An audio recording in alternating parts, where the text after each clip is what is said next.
Hello and welcome back, my friends. If you're new here, my name is Laura, and I make videos about hypermobile Ehlers-Danlos syndrome to help educate, raise awareness, and share my experiences and advice living with this condition. Now that I'm finally done completing all 12 videos of my rare subtype series, I'm going to focus on making videos about subjects that my viewers have suggested.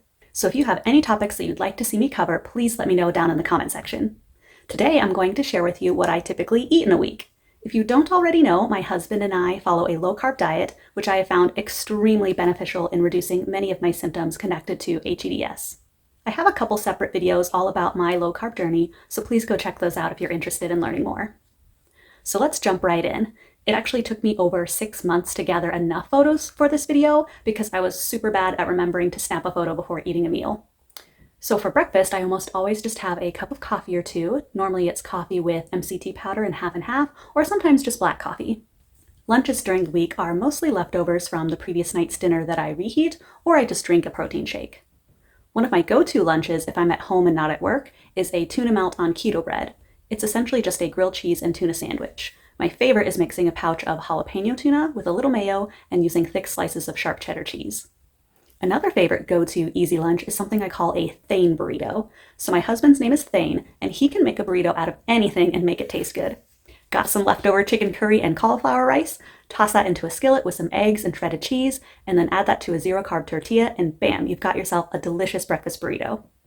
Almost all of the dinners that I cook, both on weeknights and weekends, are usually very quick and simple recipes that I mostly get from the internet. My favorite YouTube channel for quick and simple low-carb recipes is Ruled Me. They have over 700 videos, mostly only 2 minutes long, and they post weekly. They've got everything from full meals, snacks, to desserts. Now let's take a look at some of the different meals that I've made over the last 6 months. So first up is a simple grilled steak with some cheesy broccoli.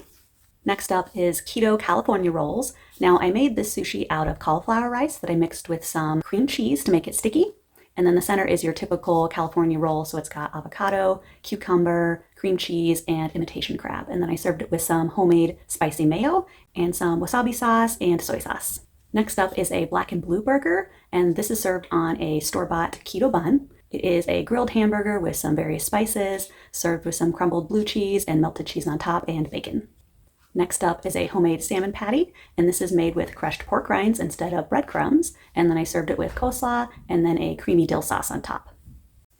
Next up is a low-carb meatloaf, and I served this with cheesy vegetables. And what makes the meatloaf low-carb is I used crushed pork rinds again instead of breadcrumbs, along with a little bit of Parmesan cheese.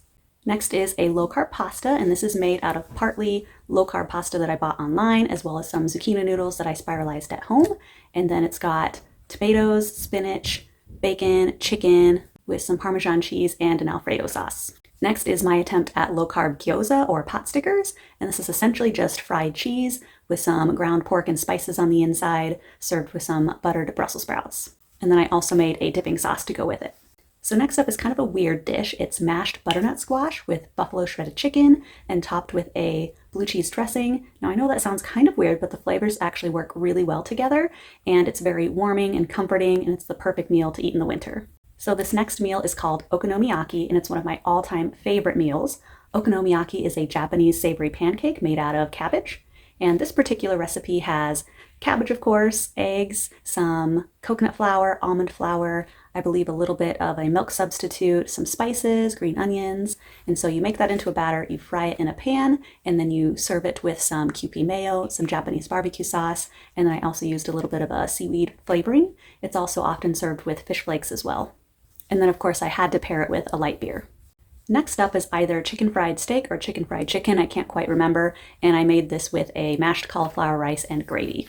Next we've got a chicken curry noodle dish. These noodles are actually konjac noodles. These are store-bought, made from konjac root, and this is something that's very low carb as well as low calorie, and it just has some vegetables and a lot of spices in it.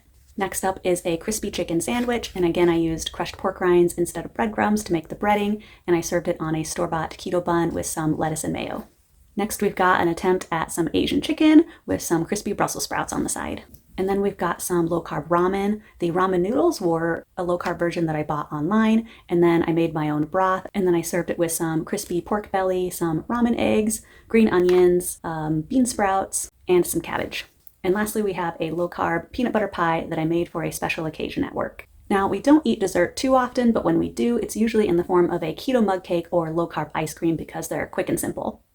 As for snacks, we usually eat things like pickles, cheese, and nuts. Think anything that would normally go onto a charcuterie board. Sometimes I'll buy packaged keto snacks and sugar-free treats, but I try not to do that too often because they can get expensive and they're not very healthy. Sometimes I also just eat a few spoonfuls of this keto-friendly hazelnut spread straight from the jar. As for drinks, I usually just stick to water, sparkling water, tea, wine, beer, and the occasional homemade keto hot cocoa in the winter. What are your favorite go-to meals? Let's build a comment section with recipes. If you thought this video was helpful, please click on the like button. If you want to see more videos like this, subscribe to my channel, and don't worry, it's completely free. If you click on the notification bell icon, you will be notified when I release new videos. As always, thanks for watching and see you next time.